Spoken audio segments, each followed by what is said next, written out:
Train లో ఒక అమ్మాయి వెళుతుండగా ఆమె ఒంటరిగా ఉండడం చూసి ఒకతను ఆమె పైన రేప్ అటెంప్ట్ అయితే చేసినాడు. అతని నుంచి తప్పించుకునేదానికి ఆమె రన్నింగ్ లో ఉండే ట్రైన్ లో నుంచి అయితే బయటకైతే దూకేసింది. అసలు ఇది ఏ ఊర్లో జరిగింది, ఎప్పుడు జరిగింది, ఇంతకు అతన్ని పోలీసులు పట్టుకున్నారా లేదా అనేది ఈ వీడియోలో మాట్లాడుకున్నాం. హలో మై సబ్స్క్రైబర్స్, ఆడబిడ్డకు అన్యాయం జరిగిందంటే మన ఛానల్ నుంచి ఫుల్ సపోర్ట్ ఖచ్చితంగా ప్రశ్నిస్తాం. ఇప్పుడు వీడియోలోకి తెలిపదాము. ఈ రేప్ అటెంప్ట్ కు గురైన అమ్మాయి ఏ ఊరు ఎక్కడ అంటే అనంతపురం జిల్లా ఉరవకొండ.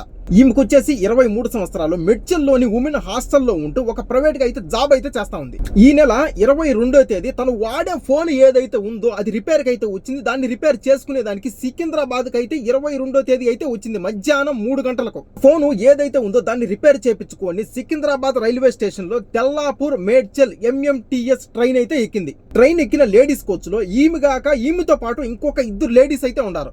ఆ 2 అల్వార్ స్టేషన్ లో నైట్ 8 గంటలకు దిగిపోవడంతో ఓన్లీ ఈ ఒక్క అమ్మాయి మాత్రమే మిగిలింది. మొత్తం గమనిస్తూ ఉన్న ఒక వ్యక్తి వాళ్ళిద్దరు ఎప్పుడైతే దిగిపోయినారో ఈమె సింగల్ గా మిగిలిపోయింది కదా, ఈమె పైన రేప్ అటెంప్ట్ అయితే చేసినాడు. ఇతను ఆమె పైన ఎప్పుడైతే ఈ అటెంప్ట్ అయితే చేసినాడో ఆమె భయపడి కొంపల్లి రైల్వే స్టేషన్ బ్రిడ్జి ఈ రైలు రన్నింగ్ లో ఉండేటప్పుడు ట్రైన్ లో నుంచి కిందకైతే దూకేసింది. ట్రైన్ లో నుంచి దూకిన ఆమెను చుట్టుపక్కల వాళ్ళు చూసి అయ్యో పాపం అని అంబులెన్స్ కి అయితే ఫోన్ చేసి గాంధీ హాస్పిటల్ కి అయితే తీసుకోమన్నారు. ఇంతలోపు పోలీసులకైతే ఈ విషయం అయితే తెలిసిపోయింది. ఈమె దగ్గరికి గాంధీ హాస్పిటల్ కి ఎవరైతే వచ్చిందో ఆమె దగ్గరికి వచ్చి ఆమె దగ్గర స్టేట్మెంట్ అయితే తీసుకున్నారు. పోలీసులకు ఆ స్టేట్మెంట్ లో ఏం చెప్పిందిరా అంటే అతను రేప్ అటెంప్ట్ చేసిన ఆ విషయం మటుకు దాచిపెట్టేసింది. ఎందుకంటే ఆ విషయం బయటకు వస్తే పరువు పోతాదని ఆ విషయం దాచిపెట్టేసి ట్రైన్ నేను రన్నింగ్ లో ఉండేటప్పుడు ప్రమాదం శాస్త్రం మిస్టేక్ అయిపోయి నేను ట్రైన్ లో నుంచి కింద పడిపోయినాను అనే విధంగా పోలీసు వాళ్ళకైతే చెప్పింది. వాళ్ళు అదే స్టేట్మెంట్ అయితే తీసుకున్నారు. తర్వాత వాళ్ళ ఫ్యామిలీ మెంబర్స్ ఎప్పుడైతే ఈమెను చూసేదానికి ఆ గాంధీ హాస్పిటల్ అయితే వచ్చినారో వాళ్ళతో వాళ్ళు గుచ్చి అడిగే తెలియక వాళ్ళతో అసలు నిజం అయితే చెప్పేసింది. కుటుంబ సభ్యులకు ఈ విషయం తెలుస్తానే వాళ్ళు మళ్ళీ పోలీసు వాళ్ళకైతే చెప్పినారు. వాళ్ళు వచ్చి కేసు అయితే నమోదు చేసి కేసు అయితే ఫైల్ అయింది. అతని కోసం అయితే గాలిస్తా ఉన్నారు.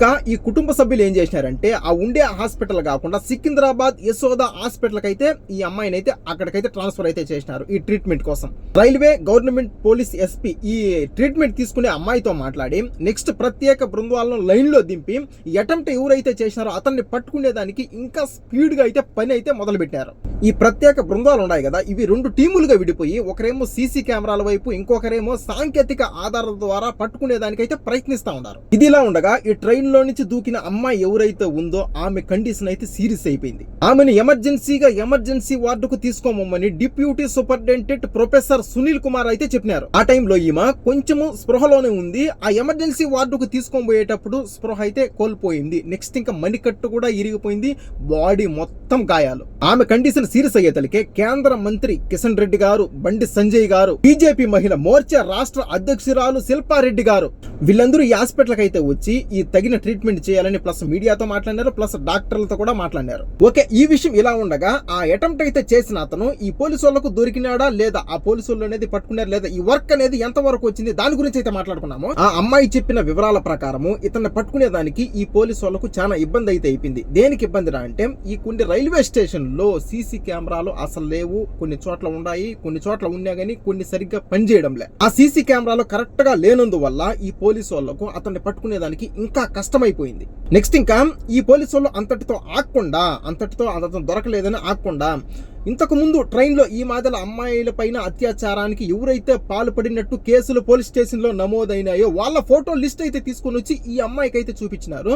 ఈ అమ్మాయి ఆ ఫోటోల్లో ఒక్క ఫోటో అయితే సెలెక్ట్ చేసి ఒకవేళ ఇతనే అయ్యుండొచ్చు అనే డౌట్ గా అయితే ఒక్క ఫోటో అయితే సెలెక్ట్ చేసింది. ఆమె చెప్పిన ప్రకారము ఆమె అనుమానించింది కదా ఈ ఫోటోలో ఇతనై ఉండొచ్చు అని. అతను ఎవరు అంటే మేడ్చల్ జిల్లాకు చెందిన గౌడవెల్లి అనే ఊరికి చెందిన జంగం మహేష్ గా పోలీసు వాళ్ళు అయితే దాన్ని కన్ఫర్మ్ అయితే చేసినారు. ఆ మహేష్ అనే వ్యక్తి ఎవరు అంటే అతను పాత నేరస్తుడే. అతని పైన కేసులు అయితే ఉన్నాయి. అతని పైన ఆల్రెడీ కేసులు అయితే ఉన్నాయి.